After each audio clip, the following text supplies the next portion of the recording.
This channel is supported by TrueFire. TrueFire is an online library of lessons from some of my favourite players. There's thousands of lessons on there. You can use the promo code JNC40 to get 40% off of any of their courses. Step 1. Set your audio interface's gain to 0. Step 2. Set the input gain in your plugin according to the spreadsheet. Step 3. Increase the gain on your audio interface until you're just below the clipping threshold when you're playing as loud as possible. Step 4.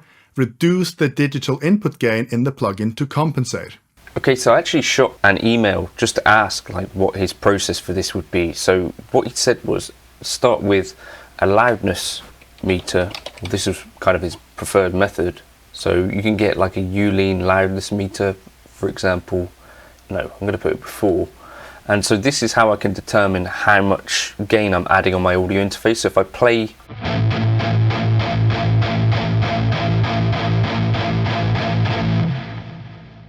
so our true peak max here is at minus 13.8. If I add this gain on the knob,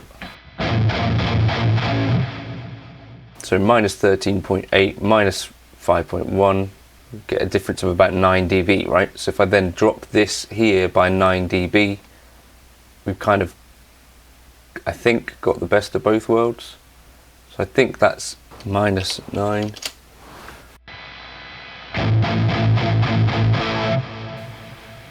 If we move this after, we can actually see what the noise floor roughly is before and after.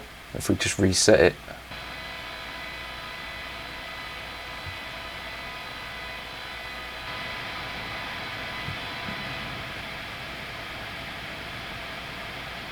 Okay, welcome to the bedroom. This has been an interesting day for me. I've been getting a few messages about the specific video by Ghost Note Audio, who I believe runs a plugin company and makes hardware and clearly is an expert on all of this stuff. And it seems there's been, you know, finally some response from kind of this side of the plugin world about this. So if you've not kept along with this saga, then good for you. Basically the story goes something like this. Back in January of this year, myself and DavidBeebee had been chatting about the Morgan AC20 and the neural stuff, and I'd noticed myself that when I turned onto the SW50, I was under the impression that it was a clean amplifier. And I was like, well, what is going on here? Because this is like broken up even with the volume all the way down.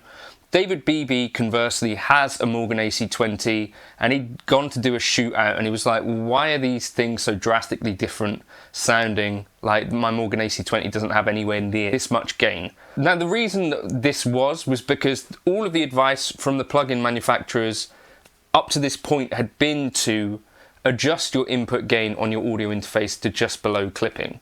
That was basically the advice that we'd get. And when you think about it looking back, that doesn't necessarily make a whole lot of sense in terms of accuracy, right? So there was two things going on essentially, right? There is gain staging to ensure that you've got the best signal to noise ratio. And then there was this other thing going on, which is actually what me and DavidBeebee, and I think this has been what Rhett Scholl was talking about as well.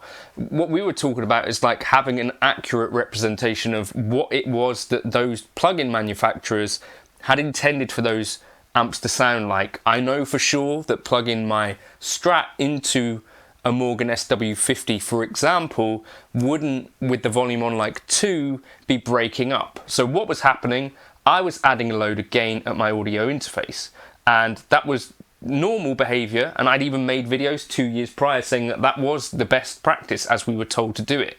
Now it turns out, thankfully, an expert has stepped in to the situation and given some additional kind of pointers. He also referenced Ed S. Sokolowski. I'm going to get that wrong, but he was the original guy that kind of did all of this work, and the Excel spreadsheet or Google spreadsheet that the Ghost Note Audio guys actually referenced. So kind of good that it's getting recognized in that way, because this was basically where this whole thing started from. So the point really was that there is no real standard across all of this stuff. So the plugin manufacturers are calibrating with a certain input. So their plugins are designed that if you sent in a certain voltage, a certain signal, that would be where that amp would be accurate. Now all audio interfaces are kind of variable and stuff like that, although quite a lot of them these days, the modern ones, tend to sit around, luckily, the point where you'd actually want them to be for quite a lot of these plugins. So if you're using Helix Native, if you're using the neural DSP stuff, you're kind of in luck, because it turns out that if you set your audio interface to about 0, you don't necessarily have to worry about this too much, because that will put things in about alignment if you're wanting to get closer, so that when you plug in with your Les Paul, you're going to get that response closer to what the actual amp would be like, or when you plug in your Strat, it's going to be closer to what that amp might actually be like, rather than it just being a continuously moving target. Now, a really good point that was kind of raised from this, and it's a separate issue actually, and this was kind of the point, I think, of the video where he's saying don't conflate these two things, was that the reason that the advice is to turn your audio interface up from below clipping in general is to improve your signal to noise performance, right?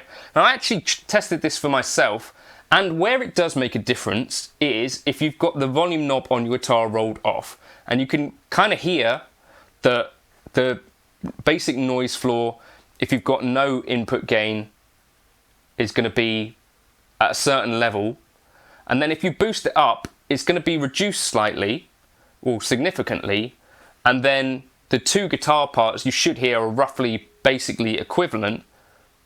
Hopefully you can hear that here.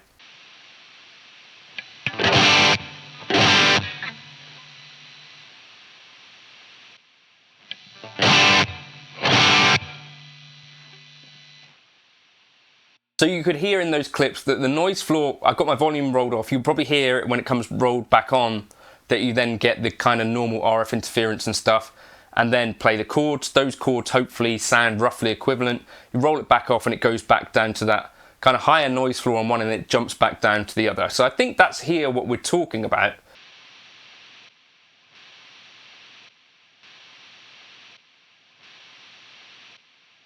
However, what you probably also notice that the actual noise of the guitar, where the significant amount of noise comes from a guitar, is from the pickups, the RF interference and all that sort of stuff. I'm using a single coil here.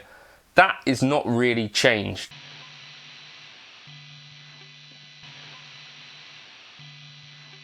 And as I've said across all of these videos, I'm not an expert on this, and more this is kind of dickheads like me trying to stab around in the dark, pulling what we can from experts like Ed S, and trying to answer these things, because I guess I'm probably like a lot of you, and this is what I've heard from some of you guys, is that this actually did make a difference to how it felt to play the plugins. And yes, we might end up, because of this turning down to 0 thing, with a poorer signal to noise performance. But was that what we were looking for in general when we were playing into these amp sims? I'd say that what we were maybe looking for was actually something that was a bit more akin to playing into a Vox AC30 than it sounded like it was in a dual rectifier with what I was doing before. So what Matey Boy from Ghost Note Audio has actually chimed in with, I think is useful. So if you are looking for the more accurate response, you can calibrate your audio interface, and for a lot of us that will be basically turning things to 0. For some of us it needs to be higher than that, if you've got like a Behringer UMC like he used, or I think there's some PreSonus things. But anyway, look through the spreadsheet, which I'll link in the description, and find what your audio interface is on. Now, there are arguments like he's made, and sensibly, that you might want to add some gain on your audio interface and then compensate for it again in the plugin. And that's totally valid. He doesn't say exactly how you would do that. For me, what I've considered doing would be to record something consistent into your audio interface so that you know exactly how much gain you've added on. If you normalize the two, so you normalize the signal before you boost it, then you normalize after, and you compare the difference, and that would give you the number that you'd need to reduce your Helix Native or Neural DSP plugin by. And that would ensure that you're getting the best of both worlds, right? You're getting the most accurate kind of amp response, that we've been sold these things based on them being accurate, right? And you're also getting this kind of improved signal to noise ratio. I could be totally wrong. I am a clown. Never said I was an expert on any of this. I was just trying to open the conversation on this.